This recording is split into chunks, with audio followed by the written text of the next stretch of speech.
Рома, ты в группе Светланы Владимировны. Как это случилось? Ну, после чемпионата России я понял, что надо прийти к каким-то уже изменениям, и решил прийти. На самом деле я понимал, что надо что-то поменять в тренировочном процессе или вообще завершать карьеру, но так как у меня было желание еще продолжить кататься, выступать, я быстро понял, что мне надо сменить тренера, и результат на чемпионате России, наверное, только подтвердил это. После короткой я был на последнем месте, и после этого я понял, что пора что-то менять. Прям после короткой понял? Да, произвольную программу, если честно сказать, я выходил, уже знал, что я буду менять тренера.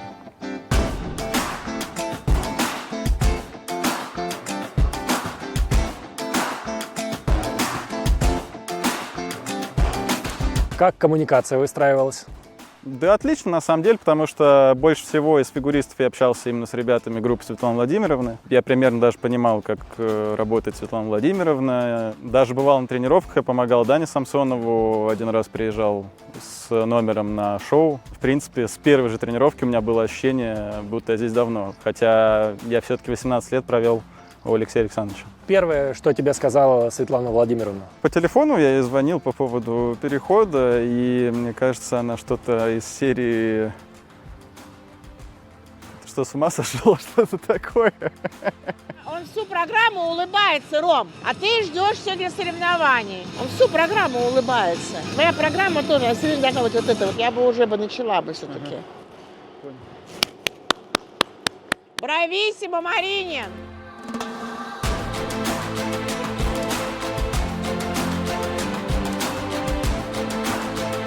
Был какой-то испытательный срок или как все было устроено? Ну, мы договаривались, что поработаем до сборов, потому что все-таки я такой уже спортсмен окрепший, и надо было и Светлане Владимировне понять, как я выгляжу в тренировочном процессе, и мне понять. Честно говоря, у меня после первых тренировок сложилось впечатление, что мы будем идти дальше. За счет чего ты произвел впечатление? Ну, мне кажется, я трудолюбивый все-таки, и я на тренировках сильно много выкладываюсь, много. Мне кажется, что, возможно, это могло сыграть какую-то роль. Как твоя жизнь поменялась после того, как ты перешел в другую тренерскую группу? В плане, конечно, тренировочного процесса я много нового для себя открыл, и я очень рад, что я перешел к Светлане Владимировне, потому что я уже немножко по-другому взглянул на фигурное катание. Все-таки я много лет катался у одного тренера, и, так сказать, мое видение фигурного катания было достаточно, узкое. Сейчас я немножко его позволил себе расширить. Какие-то детали, все-таки нюансы в исполнении элементов, плюс, вообще сам тренировочный процесс, да, построение тренировочного процесса все-таки, конечно, отличается. Мне нравится, что абсолютно есть все условия для, только работай, и все, результат должен прийти.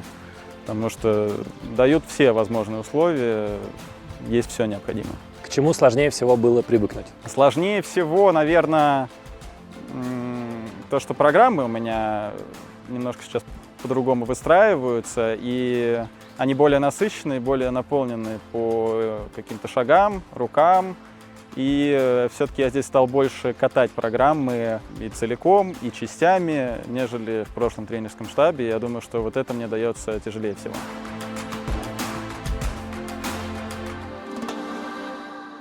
Главное, что ты узнал о себе во время прошлого сезона. Я, наверное, после сезона, после перехода узнал, что иногда границы, которые ты ставишь себе в собственной голове, они очень легко преодолеваются на тренировочном процессе. А подробнее на каком-то примере можешь это объяснить? Какие-то прыжковые связки, то есть которые я думал, что я не могу уже это сделать, просто физически я не способен на это.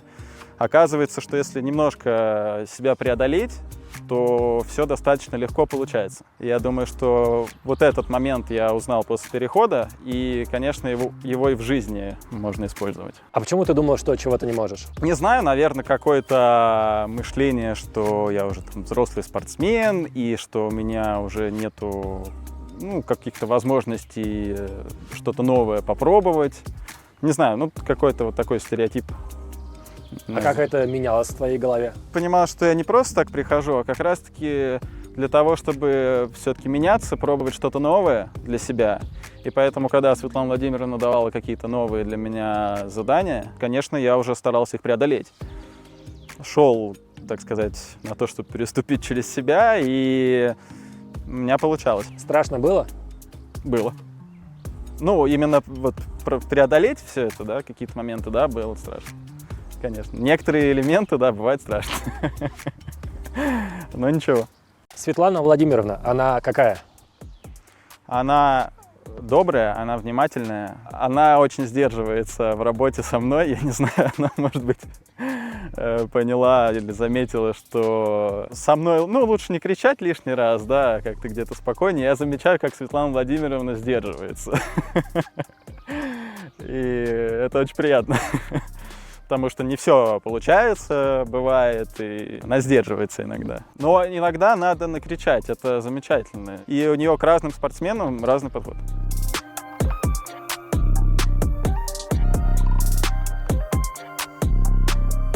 Ты в группе, где большая конкуренция. Как это ощущается? Я стараюсь вообще ни на какую конкуренцию не обращать внимания, я сконцентрирован на самом себе и стараюсь просто выполнять свою работу. Подстегивает в хорошем смысле иногда, да, то есть когда ты видишь, что ребята там и Гриша, и Марк, и Даня там прыгают там четверной луц, флип, и катают там, много тренируются где-то, тебе тоже хочется, да? И я думаю, что вот в хорошем смысле иногда это подстегивает. Ты выходишь на тренировку, иногда не готов, да, то есть, ну, может быть, где-то устал, немножко вялый выходишь, видишь, что ребята работают, и это тебя подстегивает включиться в работу, помогает.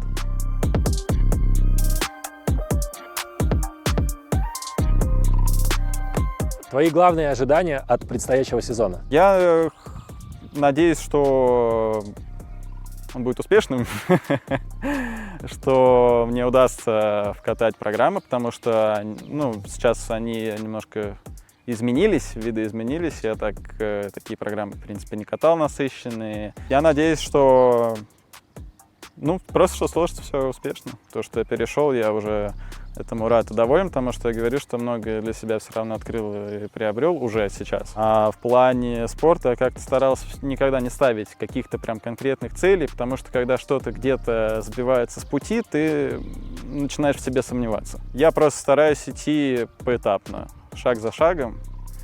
Есть сейчас какая-то работа, которую надо проделать, я стараюсь ее проделать.